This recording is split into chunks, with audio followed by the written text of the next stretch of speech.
कहानी की शुरुआत में हम एक बूढ़ी औरत एडना को बड़ी अजीब हालत में खड़ा हुआ देखते हैं। ऐसा लग रहा था कि उसे कुछ याद नहीं आ रहा और हैरत से वो पीछे मुड़कर देख रही थी और फिर थोड़ी ही देर में वो अपने घर से गायब हो गई। किसी को कुछ पता नहीं था कि वो कहाँ चली गई। जिसके बाद हम एडना की बेटी और उसकी बेटी सैम को देखते हैं, क्योंकि इन लोगों को खबर मिल गई थी कि वो अचानक गायब हो गई है। इसलिए एडना की बेटी सैम के साथ अपनी माँ के घर आ रही थी, जो शहर से दूर जंगल में था। वहाँ पहुँचकर इन्होंने देखा कि दरवाजा अंदर से बंद है, जिस पर इन्हें काफी हैरत हुई कि अगर वो गायब है तो दरवाजा अंदर से बंद कैसे है। पर फिर भी जैसे तैसे ये दरवाजा खोलकर अंदर आ जाती है, पर एडना इन्हें कहीं दिखाई नहीं देती। और करें बात घर की, वहाँ के हालात भी काफी अजीब थे, क्योंकि हर तरफ काले रंग की फंगस लगी हुई थी, जैसे फफूंद वगैरह जो गंदगी से लगती है। फल भी गल सड़ गए थे। साथ ही पूरे घर में अलग अलग जगह पर कागज बिखरे हुए थे, जिस पर कुछ न कुछ लिखा हुआ था। ऐसा लग रहा था कि सदियों से उसकी मोम ने यहाँ की साफ सफाई नहीं की और वो काम करना ही भूल गई है। पर अब इन्होंने पूरा घर चेक किया। अपनी मोम की ना मिलने पर एडना की बेटी रिपोर्ट करवाने पुलिस के पास गई, जहाँ पर पुलिस एडना की बेटी से कुछ सवाल करती है कि आपकी एडना के साथ आखिरी बार बात कब हुई थी। जिसके जवाब में वो कहती है कि ज्यादा ही टाइम हो गया है, तकरीबन कई हफ्ते। जिस पर पुलिस उनसे एडना की तस्वीर लेकर कहती है कि हम उन्हें आज से ढूंढने की कोशिश करते हैं। बाकी अगर आपको भी कुछ पता चले तो हमें बता दीजिएगा। घर में एडना की नवासी सैम एडना के कमरे में आई कुछ सामान रखने, जहाँ उसे एक ऐसी अलमारी दिखी जो किसी स्टोर रूम की तरह थी, जिसके अंदर सैम चली जाती है। और जब वो वहाँ से बिस्तर उठा रही थी तो यहाँ की दीवारों पर भी वो वैसी काली फंगस देखती है जैसी पूरे घर में लगी हुई थी। पर इस चीज को नजरअंदाज करके वो बाहर आ गई। तभी यहाँ उसकी मोम आ गई, जो सैम को कहती है कि तुम्हारी जॉब का क्या होगा, तुम यहाँ मेरे साथ तो आ गई हो, पर क्या इतनी छुट्टियाँ तुम्हें मिल जाएंगी। जिस पर सैम कहती है मोम, वो बात ये है कि मैंने वो फुल टाइम वाली नौकरी छोड़ दी है। मैं अब एक ऑनलाइन काम करके अपना गुजारा चला रही हूँ, जो काम मैं घर बैठकर भी कर सकती हूँ। इनकी बातों से हमें अंदाजा हो गया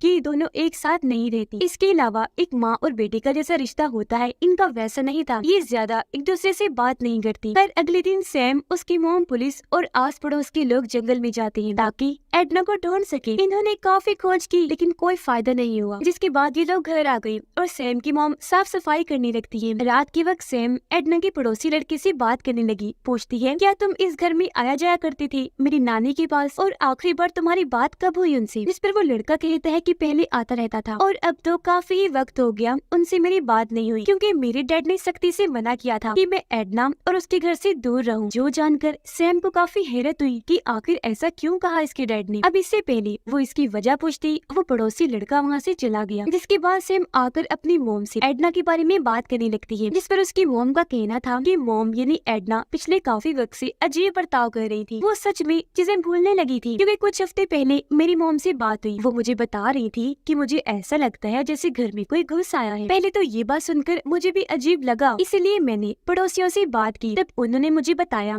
कि ऐसा कुछ नहीं है, बल्कि अक्सर एडना खुद ही दरवाजा खोल के भूल जाती है, जो बंद करना उसे याद नहीं रहता और उसे वहम होता रहता है कि घर में कोई घुस आया है। ये सुनकर सैम को अजीब लगा। वो अपनी मॉम को कहती है कि वो बुजुर्ग हैं, आप उनके बारे में इतना कुछ जान गई थी, लेकिन फिर भी उन्हें अपने घर में क्यों नहीं लेकर गई। ये आपके घर में इतनी भी जगह नहीं थी, वो बोझ है आपके लिए। जिसके जवाब में उसकी मॉम कहती है, बेटा बात घर में जगह या बोझ की नहीं है, बल्कि मैं अपने काम में बहुत मसरूफ रहती हूँ। अपने घर उन्हें ले जाती तो ख्याल कैसे रखती। जिसके जवाब में सैम कहती है, मॉम उन्होंने आपको पाल पोस कर इतना बड़ा किया, हमेशा आपका ख्याल रखा, और आज जब उन्हें आपकी जरूरत पड़ी तो आपने उन्हें अकेला छोड़ दिया, उनसे मुंह मोड़ लिया। जो कहने के बाद वो यहाँ से चली गई। अब सैम की मोम जब अपने कमरे में थी तो उन्हें एक दीवार में से अजीब तरह की आवाजें आती हैं, जो इतनी तेज थी कि सैम को भी दूसरे कमरे में सुनाई दी, और अब वो भी यहाँ आ गई। इन्होंने देखा कि उस दीवार पर काली फंगस काफी तेजी से फैल रही है, जो देखकर इन्हें लगा कि जरूर इसकी वजह से ही आवाज आ रही होगी, तो इस चीज को ये नजरअंदाज कर देते हैं। अब रात को जब सैम की मोम सो रही थी तो उन्हें एक अजीब सा सपना आया, जैसे जंगल में एक घर है और वहाँ पर एक बूढ़ा आदमी रह रहा है। पर जब ये अंदर गई चेक करने तो उस आदमी की मौत हो गई थी, यहाँ तक कि उसकी लाश का भी बुरा हाल था, वो गल सड़ गई थी। अब ये इतना भयानक सपना देखकर सैम की मोम काफी डर गई। उनकी आँख खुल जाती है, पर उन्होंने देखा कि अभी भी रात है, इसलिए वो अपनी बेटी सैम के पास ही आकर सो जाती है। फिर अगले दिन जब उसकी आँख खुली तो उसे किचन में से आवाजें आने लगी, और जब उसने जाकर देखा तो वहाँ उसकी मोम एडना थी, जो खुद ही वापस आ गई थी। और अब उन्हें उन्हें सही सलामत देखकर सैम की मॉम काफी खुश हो गई। उनकी जान में जान आई। पर अब जब उन्होंने एडना से ये सवाल किया कि आप कहाँ थी, तो इसका वो कोई जवाब नहीं देती। इतनी ही देर में यहाँ सैम भी आ गई, जो भी अपनी नानी एडना को वापस देखकर काफी खुश हो जाती है। अब सैम की मॉम पुलिस स्टेशन कॉल करके एडना के वापस आने की खबर देती है। साथ ही वो एक डॉक्टर से उनका चेकअप भी करवाती है कि उसकी मॉम ठीक तो है, जिस पर डॉक्टर उन्हें तसल्ली वाली बात बताती है कि आप शांत हो जाएं, ये एकदम ठीक है, हर चीज ओके है, इन्हें कोई चोट वोट भी नहीं आई है। पर जब डॉक्टर ने उनके सीने पर बने काले निशान को देखा तो वो इस बारे में एडना से सवाल करती है, जिस पर एडना का कहना था कि मुझे नहीं पता इस बारे में, मैंने भी ये निशान अभी देखा। जिस पर डॉक्टर इस निशान को नजरअंदाज करके कहती है कि अपने आप ही ठीक हो जाएगा, और सैम की मॉम को कहती है कि ये बूढ़ी हो गई है, इनकी इस उम्र में अकेला मत छोड़े, इनका ख्याल रखा करे। जो कहकर वो चली गई। अब सैम की मॉम दोबारा एडना से पूछने की कोशिश करती है कि मॉम बताएं तो सही, आप गई कहाँ थी? जिस पर एडना का कहना था कि बेटा मुझे कुछ याद नहीं आ रहा और मेरी तबीयत भी ठीक नहीं। ये सुनकर सैम अपनी मॉम को कहती है, मॉम अभी आप ऐसा करें, नानी को आराम करने दें, हम इस बारे में उनसे बाद में बात कर लेंगे। जिसकी थोड़ी देर बाद सैम एडना के लिए चाय बनाकर लाती है। अब इससे एडना को काफी अच्छा लगा और वो सैम को तोहफे के तौर पर अंगूठी देती है। यहाँ सैम को एडना की एक स्केचेस वाली किताब भी मिलती है, क्योंकि फ्री टाइम में वो कुछ न कुछ बना लिया करती थी। यह एडना ने अपने बेटे की भी तस्वीर बनाई थी, जिसे सैम अपनी मोम को जाकर दिखाती है, जो देखकर उसकी मोम काफी खुश हो गई कि मेरी माँ ने मुझे जहन में रख के मेरा स्केच बनाया। फिर सैम को वहाँ एक घर का स्केच दिखा, जिसके बारे में पूछने पर सैम की मोम उसे बताती है कि ये घर हमारे दादा और दादी का था, जिसे बाद में हमने छोड़ दिया। फिर काफी अरसे के बाद हमें पता चला कि दादाजी अकेले रहा करते थे, एक बीमारी की वजह से उनकी मौत हो गई। जिसके बाद हमने उस घर की और दादाजी की याद में उनके दरवाजे पर लगी कांच की खिड़की उतार ली और उसे लाकर यहाँ के दरवाजे पर लगा दिया। जिसके बाद वो सैम को कहती है कि अच्छा कल तुम अपनी नानी का ख्याल रखना, क्योंकि मैं उनके लिए ओल्ड एज होम देखने जाऊंगी, यानी जहाँ बूढ़े होने पर लोगों को भेज दिया जाता है, क्योंकि माँ को मैं वहाँ भेजना चाहती हूँ, अपने पास नहीं रख सकती, वो वहाँ सही रह सकती है। अब ये सुनकर सैम को काफी गुस्सा आ जाता है और वो अपनी माँ पर भड़क उठी। उन पर काफी गुस्सा करके वो अपने कमरे में आ जाती है, जबकि उसकी मॉम भी सोने के लिए लेट जाती है। पर तभी उन्हें बाहर से आवाज आई। वो जब चेक करने गई तो देखती है कि उसकी मॉम एडना अजीब तरह से दरवाजे की उस खिड़की के पास खड़ी है, जिसे दादाजी के घर से लाया गया था, और एडना उसे बड़े गौर से देख रही थी। अब तभी एडना की बेटी उसे कमरे में लाकर बेड पर बिठा देती है ताकि वो सो सके। एडना कहती है कि मुझे अजीब सी घबराहट हो रही है, मुझे ऐसा लग रहा है जैसे मेरे बेड के नीचे कोई है। अब उसकी बेटी बेड के नीचे झांक कर देखती है, लेकिन वहाँ पर कुछ भी नहीं था। जिसके बाद अगले ही दिन वो एडना के लिए ओल्ड एज होम ढूंढने चली गई। एक जगह उसे पसंद तो आई जो हर लिहाज से काफी ठीक थी, पर यहाँ वो जज्बाती होकर रोने लगी, क्योंकि अब उसका दिल नहीं मान रहा था कि वो अपनी माँ को यहाँ रखे, लेकिन मजबूरी की वजह से उसे ऐसा करना ही पड़ेगा। इसीलिए वो अपनी गाड़ी में आकर इस बारे में सोचने लगी कि क्या करूँ। उसे अपनी मॉम की फिक्र भी थी, इसीलिए वो बहुत ज्यादा रोने लगती है। सैम देखती है कि आज नानी का मूड काफी अच्छा है और वो डांस कर रही है, जिन्हें देखकर सैम भी काफी खुश हो जाती है। अब जैसे एडना ने उसे देखा, वो उसे भी अपने साथ डांस करवाने लगती है। जिसके बाद दोनों ने काफी बातें की। एडना उसे बताती है कि पहले यहाँ पड़ोस का लड़का आया जाया करता था, तब मेरा दिल लगा रहता था, पर अब वो नहीं आता और तभी से मैं खुद को अकेला महसूस करने लगी थी। तुम्हारे आने से कुछ दिल लगा हुआ है, वरना मैं तन्हाई में रहती हूँ। जो सुनकर सैम कहती है, नानी मैं सोच रही थी कि मैं यही आपके पास रहने लग जाऊँ, ऐसे आपका दिल भी लगा रहेगा और मैं आपका ख्याल भी रख लूंगी। जिस पर एडना कहती है, मेरी बच्ची तुम कैसे रह सकती हो, अपनी माँ के पास तो रहती नहीं, मेरे पास क्या रहोगी। अब उनका ये कहना ही था कि तभी उन्हें अचानक पता नहीं क्या हो जाता है, वो काफी अजीब हो गई। सैम को भी पहचान नहीं रही थी और उन्हें सब भूल गया था। वो सैम से पूछती है कि तुम कौन हो और यहाँ क्या कर रही हो, और उसे चोर कहकर कहती है कि इधर दो मेरी अंगूठी। चोर, तुमने मेरी अंगूठी चुरा ली। जो कहकर वो सैम के हाथ से जबरदस्ती अंगूठी को उतारने की कोशिश करती है। उन्हें तो ये तक याद नहीं था कि ये मैंने खुद उसे तोहफे के तौर पर दी थी। अब ये देखकर सैम काफी घबरा गई। वो खुद ही उन्हें अंगूठी देकर यहाँ से चली जाती है। थोड़ी देर में जब एडना नॉर्मल हुई तो सैम की मॉम के वापिस आने पर उसे बताने लगती है कि सैम ने कहा है कि अब से वो मेरे साथ ही रहे। जो सुनकर सैम की मॉम उसे कुछ नहीं कहती, पर थोड़ी देर बाद सैम देखती है कि एडना कमरे की अलमारी के पास खड़ी होकर उसे घूरे जा रही है। पूछने पर एडना उसे बताती है कि वो चीज यही अंदर ही रहती है, जो धीरे धीरे करके घर को और मुझे भी अंदर ही अंदर से खाई जा रही है, क्योंकि वो जानती है कि इस घर में मेरी यादें हैं। जिस पर सैम उसे समझाती है कि ऐसा कुछ नहीं है नानी, घर भी ठीक है और आप भी, यहाँ कुछ भी नहीं है ऐसा। जिसके बाद वो पड़ोसी लड़के के डैड से मिलने आती है। पूछने पर वो बताते हैं कि हाँ, मेरा बेटा अक्सर जाया करता था एडना के घर, वो उसके साथ खेलता था, वो साथ वक्त गुजारते थे। एक दिन जब वो दोनों हाइड एंड सीक यानी छुपन छुपाई खेल रही थी, तो मेरा बेटा उसकी अलमारी में जाकर छुप गया, पर पता नहीं क्यों एडना ने उसे अंदर ही बंद करके अलमारी को लॉक कर दिया। वो कई घंटों तक अंदर बंद रहा। एडना ने उसे बाहर नहीं निकाला और जब मैंने इस बारे में उससे पूछा तो उसका कहना था कि मैंने तो आपके बेटे को देखा भी नहीं है। हालांकि मैंने उसकी आवाजें सुन ली थी, फिर मैंने ही उसे वहाँ से बाहर निकाला और बस तभी से उसे एडना के पास जाने से मना कर दिया। अब ये सुनकर सैम को लगता है कि जरूर उस अलमारी में कोई राज छुपा हुआ है, इसीलिए वो उसे अंदर से चेक करने का सोचती है। वो जब अंदर गई तो वहाँ सच में एक रास्ता था। सैम उसके अंदर अभी नहीं जाती और ये सीन इधर ही कट हो जाता है। उधर सैम की मॉम देखती है कि एडना अकेली जंगल में जा रही है। ये भी पीछे पीछे चली गई और देखती है कि उसकी मॉम पूरी फैमिली की शुरू से लेकर अब तक की सारी तस्वीरों को खा भी रही है और वहाँ जमीन में दफन भी करने लगी है, क्योंकि उसे डर था कि कहीं ये यादें मुझसे कोई छीन ना ले। पर अगर ये मैंने कर लूंगी या जमीन में दफन कर दूंगी तो ये महफूज रहेंगी। अब सामने सैम की मॉम आ जाती है, जिस पर यह एडना उसके सामने बच्चों की तरह रोने लगी और कहती है कि मुझे अकेलेपन से डर लगता है, मैं खुद को बहुत अकेला महसूस करती हूँ। अपनी मॉम की ये हालत देखकर उसे तरस आ गया और वो उन्हें गले से लगाकर कहती है, मेरी प्यारी माँ चुप हो जाओ, मैं आइंदा के बाद आपको अकेला नहीं छोड़ूंगी और तो और मैं और सैम भी यही आपके पास ही रहेंगे। क्योंकि अब यहाँ उसने अपनी मॉम को ओल्ड एज होम भेजने का फैसला बदल लिया था, क्योंकि उसे अपनी गलती का एहसास हो गया कि मुझे माँ के बुढ़ापे में या उन्हें अकेला नहीं छोड़ना चाहिए, उनका ख्याल रखना चाहिए। जिसके बाद ये दोनों घर आ जाते हैं। जबकि अब हम सैम को देखते हैं जो उस रास्ते के अंदर चली गई। वो जब आगे बढ़ी तो रास्ता कहीं खत्म ही नहीं हो रहा था, बल्कि और अंदर ही जाता जा रहा था, जिससे तंग आकर सैम वापस जाने का फैसला करती है। जब वो बाहर निकलने का रास्ता ढूंढने के लिए पीछे आई तो वो वापस वही आ जाती है जहाँ से पहले भी गुजर गई थी। यानी कि ये जगह बिल्कुल एक भूल भुलैया थी। इसकी दीवारें और जगह बार बार बदलती जा रही है, जिसका मतलब कि अब सैम यहाँ पर फंस गई है। और अब जब वो यहाँ भटक रही थी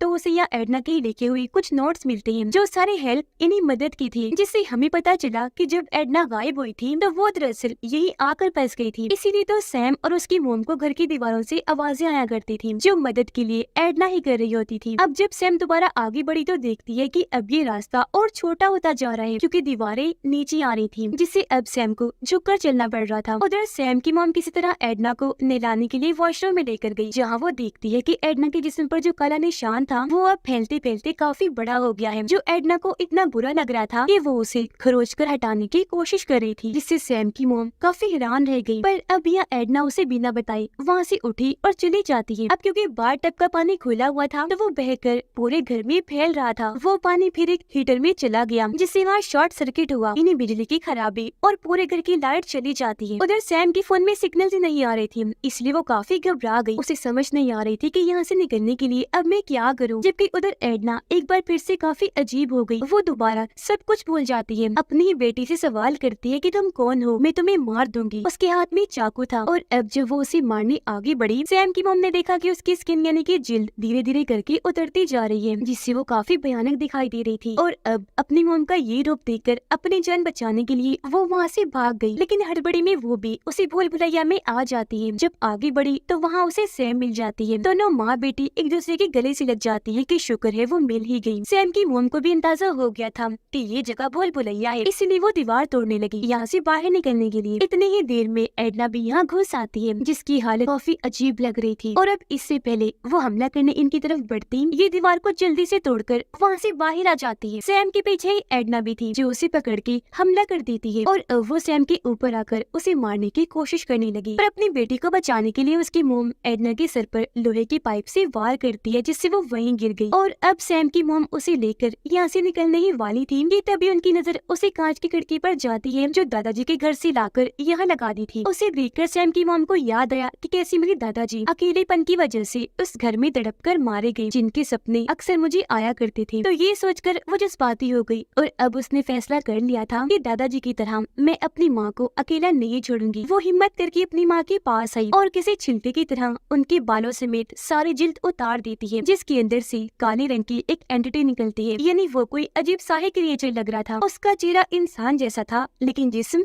हड्डियों की तरह। अब सैम की मॉम अपनी माँ एडना को बेड पर लेकर लेट जाती है और तब ये देखकर सैम भी अपनी मॉम के पीछे वैसे लेट गई जैसे उसकी मॉम अपनी माँ एडना के पीछे लेटी हुई थी। और अब वो नोटिस करती है कि मेरी मॉम की गर्दन पे भी काले रंग का बिल्कुल वैसा ही निशान है जैसा एडना के सीने पर भी था, जो फैलते फैलते इतना बढ़ गया कि अब उसकी जिल्द को उतारना पड़ा। यानी कि अब सैम की मॉम के साथ भी यही होगा। करीब बाद दरवाजे की उस खिड़की की वहाँ भी फंगस बढ़ती ही जा रही थी। अब यहाँ हमें पता चला कि एक एंटिटी ने दादाजी के साथ भी बिल्कुल बिल्कुल ऐसे किया जैसा एडना के साथ, यानी उसे पोजेस्ट करके अपने कंट्रोल में करके अंदर ही अंदर उसे खा गई और फिर मारकर उसकी जगह खुद ले ली। और अब यहाँ एडना को मारने के बाद उसकी हालत भी ऐसी कर दी और अब उसकी बेटी इन्हीं सैम की माँ को पोजेस्ट कर लिया। उसके साथ भी बिल्कुल वैसा ही होगा, यानी ये काला रोग पाने के बाद उसकी भी मौत हो जाएगी, क्योंकि तभी एडना की भी मौत हो गई थी। ऐसा इसलिए हुआ क्योंकि इन्होंने पुराने घर का कांच यहाँ लगाया था जो कर्स्ड इन्हीं शराब की तरह काम कर रहा था, जो एक के बाद एक इनकी नस्ल को बर्बाद करके ऐसे खाया जा रहा था, क्योंकि वो एंटिटी एक डीमन है जो हेल इन्हें जहन्नम से आई और लोगों को ऐसे मारकर ताकतवर बनना चाहती है। और अब जाहिर है सैम की मोम के बाद उसका भी यही हाल होगा, यानी सैम का। पर अगर वो इस घर से चले जाए तो बच सकते हैं, पर यहाँ उनके लिए सबसे जरूरी चीज होगी अपनों का साथ, तभी वो हर तरह के मसले से लड़ सकते हैं। जैसा कि सैम की मोम अपनी माँ एडना से दूर रहती, ये साथ मिलकर नहीं रहते थे और ऐसी इनकी जिंदगी मसलों में ही एक दूसरे से दूर रहकर गुजर रही थी। तो हमारी जिंदगी में सबसे जरूरी अपनों का साथ है, जिस भी हाल में है उनके साथ रहे, प्यार बांटे और उनका ख्याल रखें। और इसी के साथ इस फिल्म की कहानी यहीं पर खत्म हो जाती है।